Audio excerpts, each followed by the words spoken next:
I think I know just the place.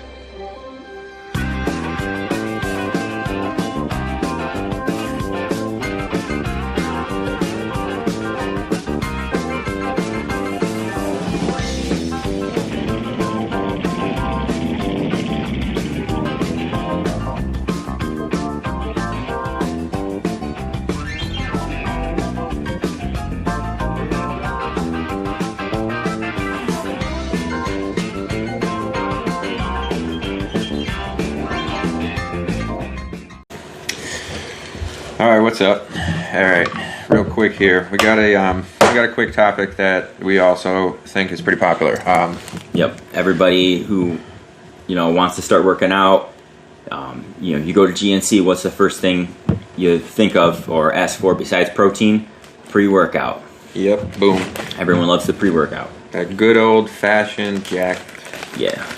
Get you hyped with the all sorts of stuff. amphetamines that they now have the illegally old, outlawed. Driven sports craze. That was the shit back in the day. Absolute physical, literal tunnel vision. Yup. Until you left the gym and then you're like, what just happened?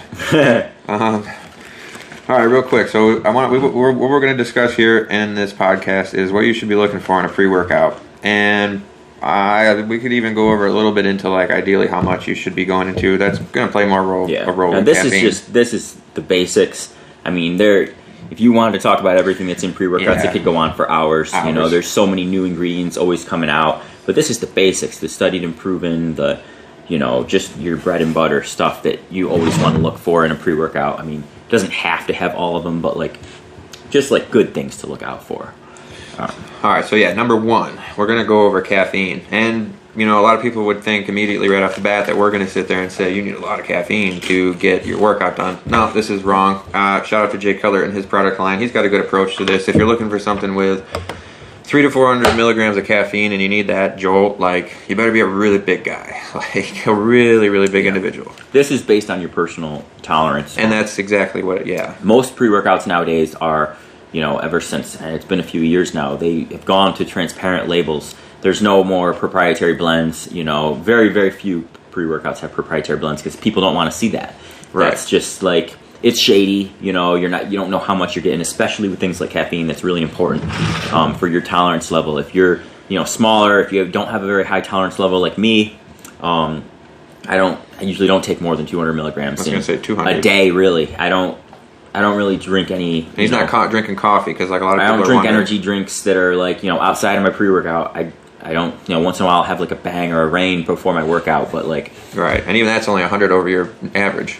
Yeah, that's only if it's a leg day or something. I will increase my caffeine on leg day because that's it's serious stuff. But but if someone has a higher tolerance, they're used to drinking a lot of coffee, a lot of energy drinks. Just naturally, a bigger person is going to have a higher tolerance to. Some people need 300 or 400 milligrams to get them going. Yeah, for sure. And, with that, I like to bring up caffeine with a minimal effective dose. So what you should be thinking about with caffeine is minimal effective dosing. What is essentially going to get you the most bang for your buck with the littlest amount? Because if you start to dive into these 300-400 milligram servings, even at guys our size, you're going to start to develop a tolerance. That's a big thing. Yeah, people will think 1 scoop works great, 2 scoops is going to work better. Yeah, but then 2 scoops starts not working after a while, so then they add 3 scoops, and then 4 scoops, and then the next thing you know, you're taking a gram, and it's that's crazy, and it's you need to cycle off. Yeah, exactly. That diminishing returns at that point. So you're probably not even getting the effects of caffeine anymore in the right ways. Yeah. Your central nervous system's cooked. Your brain develops pathways that are now reliant on the stimulus. Yeah, then your people get to a point where they'll take 1 scoop and then they could go to bed. It's they don't even feel it anymore. Right. That's not good. And no, exactly. So the other just want enough to be able to perform and get a good workout. And this could be anywhere from 50 to about 300 milligrams. Yeah, I mean grams, some people. Yeah, grams. Some people could be 400 milligrams, 500. Yeah, but big guy. Not really. Much more than that is. A coffee drinker, maybe you go from 150 to 200, 2 to 250. Whatever. It's small. It's not that much. And the other thing that it's going to do is it's going to increase your metabolic rate. It's going to act like a thermogenic substance. Basically, you're going to see a lot of these fat burners, they're going to be loaded with caffeine because what they do is caffeine promotes lipolysis. So lipolysis is the breakdown of fats, and it's it just really promotes this lipolytic environment. So it's good in that sense, but it's only good if you're using the effective dose the right way. Exactly. Use it before your workout. You're going to burn more calories during your workout. You're going to have a better workout, which is going to lead to better results. But just taking them without working out, I mean, sure, you might, you're not going to burn fat as much as you would by changing your diet. Yeah, exactly. And so on that note, I just want to say a quick tip. If you're drinking coffee in the morning and it's not loaded with sugar and all this other stuff, like a small little cup of coffee in the morning is not bad. It's not terrible. It's like 80 milligrams of caffeine, so totally doable. Pre-workout powders, bottom line, you'd say somewhere 200 to 300 milligrams of caffeine would be a good dose. 300 would be a pretty high. Like I said, you're probably either going to have a tolerance from other substance use, or you're going to be a big person. Yeah. To go over that threshold, but that's pretty much. And then you get in real quick to the different forms of the caffeine and the absorption rates. Yeah. So you'll see your regular caffeine anhydrous. That's pretty standard across the board. Just regular caffeine, and then some of them will also have a second form of caffeine, like time-released caffeine, dicaffeine malate, or something like that. So that way you're getting that instant hit of caffeine, but you also have that caffeine reserved for later. That is slower to break down in the body, and it'll sustain your energy for longer. If you staving off that crash. Yeah, it helps prevent that crash. It'll kind of taper down a little bit slower. Or if you're do longer workouts than most people, it helps you sustain that energy throughout your workout and not just crash or anything like that. So yeah, all right. Bottom line, caffeine definitely a good thing to have, not a good thing to abuse. Yeah, that's probably the first thing you look at in a pre-workout. There are caffeine-free pre-workouts too. Stim. So you look for the word stimulant. Stimulant-free. Most people don't go for those. Most people want a little bit at least. Right. But if you drink something with it, that's sometimes what I'll do is I'll have a stim-free nitric oxide booster, something that helps improve your focus. Yep. And then just have something with caffeine with it, as needed. That way you can kind of adjust the caffeine level based on your tolerance too. So that's another good option. But that's the other thing. That second thing you want to look at is it's in pretty much everything. Citrulline malate, or just L-citrulline. Nitric oxide. Studied improvement. That's right along with caffeine. It's in pretty much every pre-workout. It improves the nitric oxide blood flow to the muscles. Think about just give people a visualization here. Think about blood vessels, vasoconstriction, and then vasodilation. Yeah. Okay, so this nitric oxide is allowing the vein to go from here to here, and when we work out, the whole process, which we're going to get into because this all ties together. This is why pre-workouts contain all these supplements. But the next process is this blood flow getting to the muscles, pumping the muscles, and also that's doing its second job, which is removing waste products. Exactly. Accumulations, which we'll get into with beta-alanine. But on that note, let's keep going with citrulline because it's another one. It'll keep you. You'll feel that pump. You'll see your blood vessel, your veins popping out. That's delivering nutrients to the muscles. Reduce and listen to reducing fatigue. Exactly what it feels good. I was just going to say, think about exactly what he's saying, because a lot of people don't think about this. They're like, oh, it's a nitric oxide booster. Yeah, that's what those sex pills are made out of, and that's all they're for, is to just see veins, so you're veiny, pun intended, and or you use it for something in the bed with your significant other. No. Listen to exactly what this guy's saying about this stuff. It works. There's a science behind it, and that's why it's in there.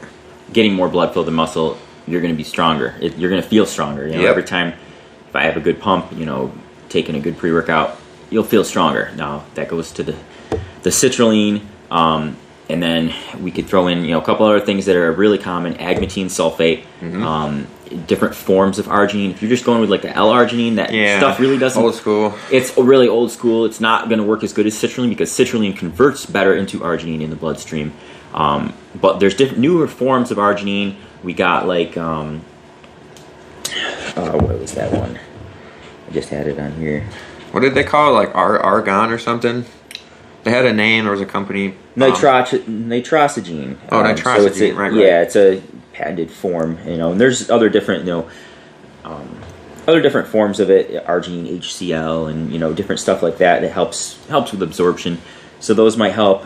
Then glycerol, Hydromax glycerol, it drives water into the cells.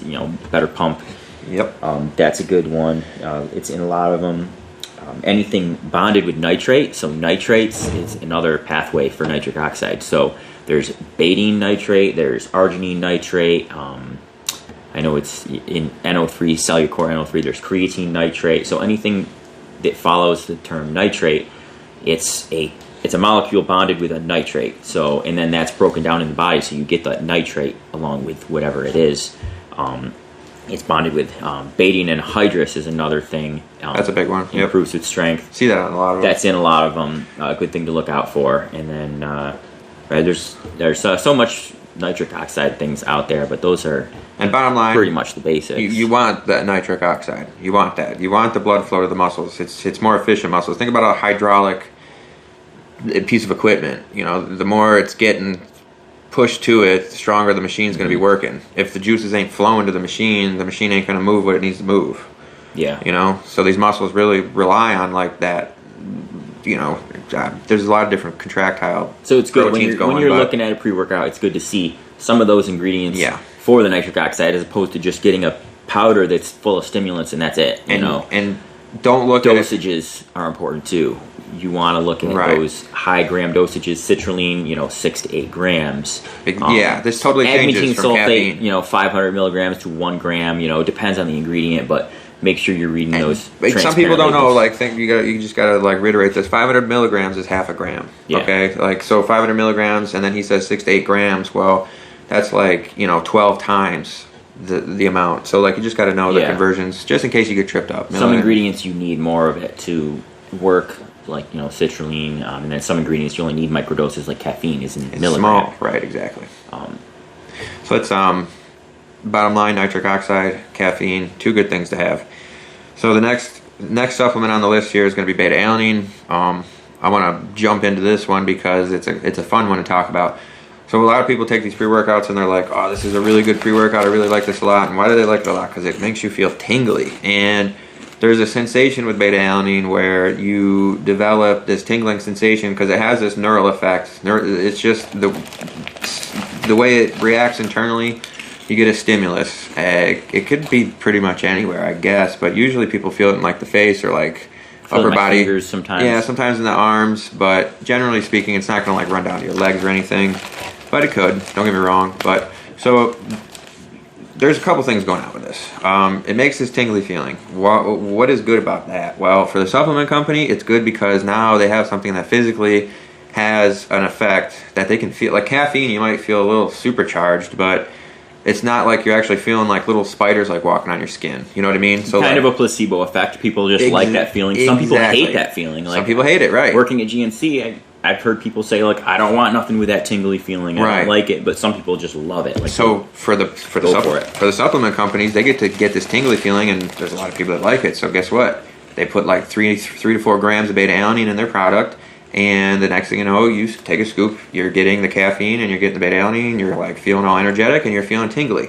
The tingly feeling is from this beta-alanine, and it's a good thing. Why?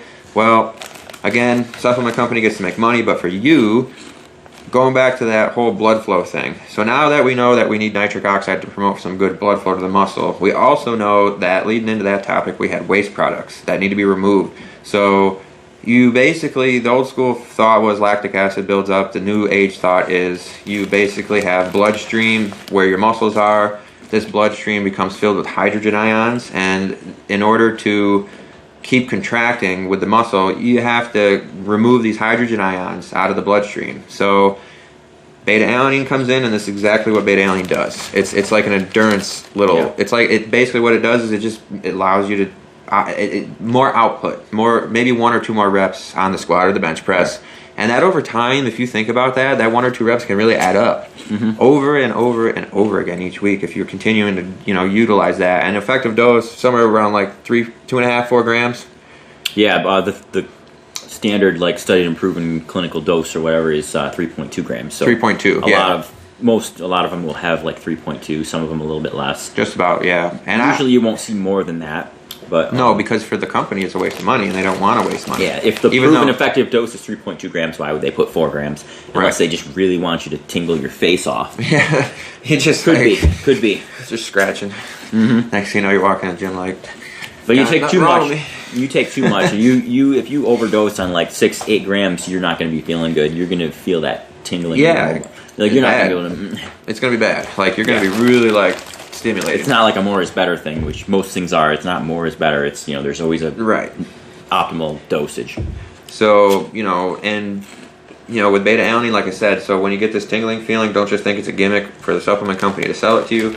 It's actually helping you remove hydrogen ions out of your bloodstream. It's helping you get a few more reps. Now, the tingling, your body can get used to that too. So if you don't like tingling, if you consistently take it, it will go away. It'll go away. It's still working. But the supplement, the beta-alanine is still working. Your body just doesn't tingle as much anymore because it's used to the beta-alanine. And like for me, like there'd be times where I'm just like taking straight beta-alanine powder. I bought it before, and I wouldn't even worry about like pre-workouts. I'm not taking any caffeine or anything. I'm just like a couple scoops of beta-alanine, and I'm good to go for my workout, and that's it. Because I'm not a person that really relies on caffeine, and I can get just as good of a leg day without it. But it's just one of those things. So, anything else on beta-alanine?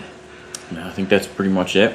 All right, So the last thing that stamp of approval, 3.2. Last thing that you should probably look for. And this is 100. It's 100% necessary, but it can help. Things that help focus booster, like nootropics. Alpha GPC is in a lot of them nowadays. Back in the day, they used to use amphetamines to do this. Yeah, right. So they can't do that anymore. So there's a lot of things that herbs and stuff that can help improve your focus. Just acetyl L-carnitine. Yep, that's a huge one. You'll see in a lot. You'll actually see that L-carnitine. Carnitine you'll see in drinks. Even just energy drinks. Sometimes you'll see an L-carnitine helps your body break down fat. Yep. And it can help improve performance. So that's in some of them, and but that's probably the last thing you look for, and that's pretty much covered your bases as far as pre-workouts. Yeah, basic stuff. And then obviously if anybody had I guess the only other thing I could think about to go over, which would be like our last little topic tidbit, is people might be like, what about creatine? So creatine is kind of a gimmick in pre-workouts, really, because you need to be taking 5 grams a day for it to work, to saturate your muscle cells. You should be getting a good amount from your food. You should be taking it post-workout. Yeah, and likely taking it separately. Most pre-workouts are not going to give you a full effective dose of creatine. Right, and the thing is with creatine, it's a precursor to ATP with ADP, AD and PI to ATP, the adenosine to the adenosine triphosphate. Basically, it's a precursor to that. So, yes, it could give you a little bit more energy, but creatine's also good, for flushing water to the muscles. So this is what you were saying, post-workout, help with that. It's more of you have to saturate the cells on a daily basis. It's got to be consistent to keep those creatine levels up. And then people hear about creatine loading. First week maybe you go a little bit more than 5 grams, and then after that you should be good to go. Yeah. But again, like I said, you don't need to do that. No. You can just take 5 grams a day, and it'll just take longer for your body to saturate those cells. Look up what is it, an 8-ounce chicken has 2 grams of creatine. It's just about. I don't know if it's that much. I think it's fish and. Well, steak's got the most. Red meat's meat's your king for creatine naturally, because this is the thing. People, we can't get too much into this. This is another topic, but people think creatine steroids. You take creatine. Is that why you're big? No, absolutely not. Do you eat food? Then you get creatine. Creatine is food. It's just a naturally occurring substance in nature. We use it. We eat it. What is it saying here? The RDA on some chicken here. I'll have to. It's going to come up right away. Bust this out. It's just, I think I've read before that most people get 2 grams a day just eating their natural diet. Oh, for sure. But unless you're eating a ton of steak or something, it's hard to get enough creatine from your diet. Yeah, so chicken breast, 0.4 grams for 100 grams. You have to eat a lot of chicken. That's why people supplement. So what is it? About 300 grams is an 8-ounce chicken breast. Yeah, close. Close. It's maybe 320. I think is an 8-ouncer. So that would be about 1.5 grams of creatine right from that. Now, if you eat 2 chicken breasts a day, that's 3 grams right there. And then you eat steak or tuna or any of that, because tuna's 0.42, cod's 0.3. If you're a gamer and you eat rabbit meat, there you go. You catch a game and you got rabbit meat. That's also in the 0.4 range. There's also any animal meat is going to give you that stuff. you know, eating humans, so be it. Freaking Hannibal Lecter. So, yeah, I think that's pre-workouts in a nutshell. Is there anything we missed? Taste. Yeah. Well, obviously. Sometimes they taste good, sometimes they don't. But yeah, and the thing is, like, sometimes you'll find nothing. I love Redcon products, but if they ever do watch this video, Redcon, I will say this: we have your Rainbow Candy pre-workout and Total War, and the Total War Rainbow Candy, and then I've tried an RTD out of GNC, and it was a warm RTD, mind you, and that warm RTD was delicious. But the pre-workout that came in the tub, because it's a powder versus an RTD, wasn't the same flavor. It lost its sweetness.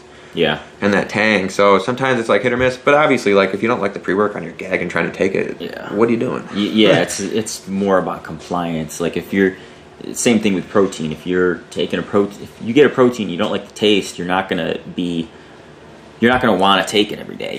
You're not gonna want to use it. Sometimes. Same thing with getting your nutrition in check. Yep. You don't like what you're eating, you're not going to eat it. Yeah, you can't have someone write you a diet with like all these foods that you don't like. Oh, you're not going to follow it. Compliance is going to be real low. You're going to cheat on your diet. You're going to end up failing because you don't like it.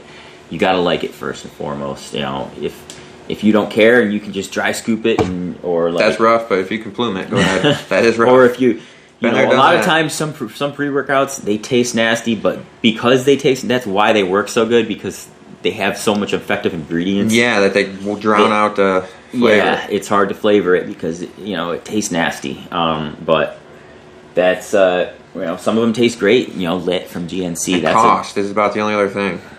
Lit's good. Cost, yeah. You don't need to buy the most expensive pre-workout out there. There's so many that are, you know, affordable that, you know, have the same effective ingredients, or, you know, look for those sales to buy one get one free, just buy one get one half offs, that stuff.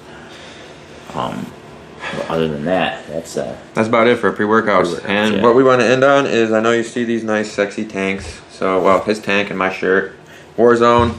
So we'll just spin around real quick, show you guys the back. Get that peak check. So, yeah, if you guys want a shirt, let us know. We design them ourselves and make them. We out.